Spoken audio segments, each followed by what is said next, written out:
அதிமுகவுக்கும் பாஜகவுக்கும் இடையே ரகசிய உறவு இருக்குன்னு சொல்லிட்டு தொடர்ந்து உங்க மீது ஒரு விமர்சனம் வச்சுட்டு வராங்க. உங்களுடைய பதில் என்ன? யார் உறவாக இருப்பது என்று அண்மையில் பார்த்தாக தெரியும். அண்மையில் கேலோ விளையாட்டு நடந்ததில்ல, நிகழ்ச்சி நடந்ததில்ல, அப்போ யார் வந்தா? பிரதமர் தானே அழைச்சாங்க, எத்தனை கம்பளம் போட்டு விளைச்சாங்கல்ல. அப்போ கோ பேக் மோடினாங்க, இப்போ வெல்கம் மோடிங்கிறாங்க. இதுதான் ரகசிய உடன்பாடு. அனைத்து இந்திய அண்ணா திராவிட முன்னேற்ற கழகம் அப்படி அல்ல. நான் ஏற்கனவே தெளிவுபடுத்தினேன். நாங்கள் கூட்டணியில் அங்கம் வைக்கின்ற பொழுது, காவிரி நதியில் பிரச்சனை வந்த பொழுது 22 நாட்கள் எங்களுடைய நாடாளுமன்றங்கள் மக்களுடைய குரலை, விவசாயியுடைய குரலை, தமிழ்நாட்டு மக்களுடைய குரலை நாடாளுமன்றத்தில் ஒலித்து 22 நாட்கள் நாடாளுமன்றத்தில் ஒத்தி வைத்து சாதனை பெற்று வரலாறை நாங்கள் படுத்துமோ. அதுதான் எங்களுடைய இது. அதே மாதிரி நமக்கு தீங்கு விளைக்கின்ற பொழுது அவதூறு வழக்கு தொடர்ந்து உச்சநீதிமன்றத்தில். இன்னைக்கு என்ன செஞ்சாங்க? நான் சட்டமன்றத்தில் பேசின பிறகுதான் 2 நாளைக்கு முந்தி நீர்வளத்துறை அமைச்சர் உச்சநீதிமன்றம் போகிறார். இது வரைக்கும் ஏதாவது பேசினாரா?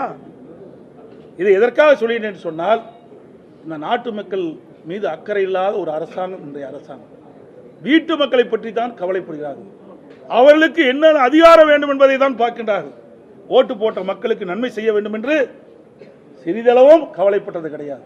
ஆனால் அனைத்து இந்திய அண்ணா திராவிட முன்னேற்ற கழகத்தை பொறுத்த வரைக்கும் இருவரும் தலைவர்கள் வழியிலே நாங்கள் செயல்பட்டுக் கொண்டிருக்கின்றோம்.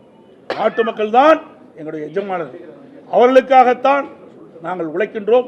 அவர்கள் எங்களுடைய வேட்பாளரை வெற்றி பெற செய்து, கூட்டணி வேட்பாளரை வெற்றி பெற செய்கின்ற பொழுது இங்கே இருக்கின்ற மக்களுடைய பிரச்சனை, அவருடைய குரல் நாடாளுமன்றத்திலே ஒலிக்கும். அது ஒவ்வொன்றா ஒரு வண்டியில் டயர் ஒவ்வொன்றா கழுவிட்டு போகிற மாதிரி போயிட்டு இருக்கு. 4 டயர் இருந்தால் ஒரு 2 டயர் தான் போயிட்டு இருக்குது. 2 டயர் முழுசாக போய் சேருமா இல்லையா தெரியல. ஏன்னா 4 டயர் இருந்தால் தான் கார் போய் கரெக்டாக இலக்கு அடைய முடியும். ஒரு காருக்கு 4 டயர் தான் இருக்குது. இப்போ 2 டயர் பிடிக்கிட்டு போயிட்டுது. இன்னும் 2 டயர் போயிட்டு இருக்குது. அது அப்படியே இப்போ தான் ஊர்ந்துட்டு போயிட்டு இருக்குது. அது போய் சேருமா சேராதா என்பது கடவுளுக்கு தான் தெரியும். சிறுபான்மையினர்கள் வாக்கு முழுமையா அதிமுகவுக்கு வரும்னு. அதாவது எங்களை பொறுத்த வரைக்கும் தமிழ்நாட்டு மக்கள் தான் எஜமானர்கள். தமிழ்நாட்டு மக்கள் வாக்களித்து தான் எங்களுடைய வேட்பாளர் வெற்றுகிறார். நாங்கள் தேசிய கட்சி அல்ல, ஒரு மாநில கட்சியாக இருக்கின்றோம். மாநில மக்களுடைய பிரச்சனை தீர்ப்பது தான் எங்களுடைய தலையாய கடமை. தமிழ்நாட்டை பொறுத்தவரைக்கும் சிறுபான்மை மக்களுக்கு அரணாக இருப்பது அனைத்து இந்திய அண்ணா திராவிட முன்னேற்ற கழகம். அவர்களுக்கு ஏதாவது பிரச்சனைலாம் முதல் குரல் கொடுப்பது அதிமுக தான். இதுதான் எங்களுடைய நிலைப்பாடு.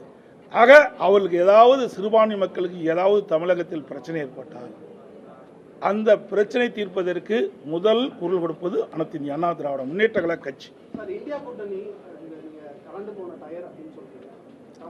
கரண்ட் போடல, கரண்ட் போயிட்டுது. கரண்ட் போற டயர்ல தனித்தனியா கரண்ட் ஓடிட்டுது.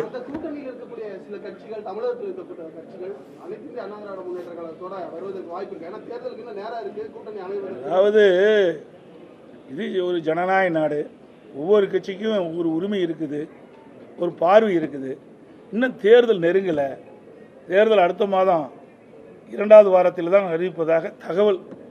அப்படி கால அதிகமாக இருக்கின்ற காரணத்தினால அதுக்கு தகுந்தவாறு தான் ஒவ்வொரு கட்சியும் செயல்பட்டு இருக்குது.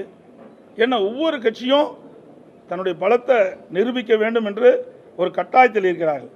அதனால் எந்த கட்சி எங்கே இருக்குன்னு பொறுத்திருந்து பாருங்கள்.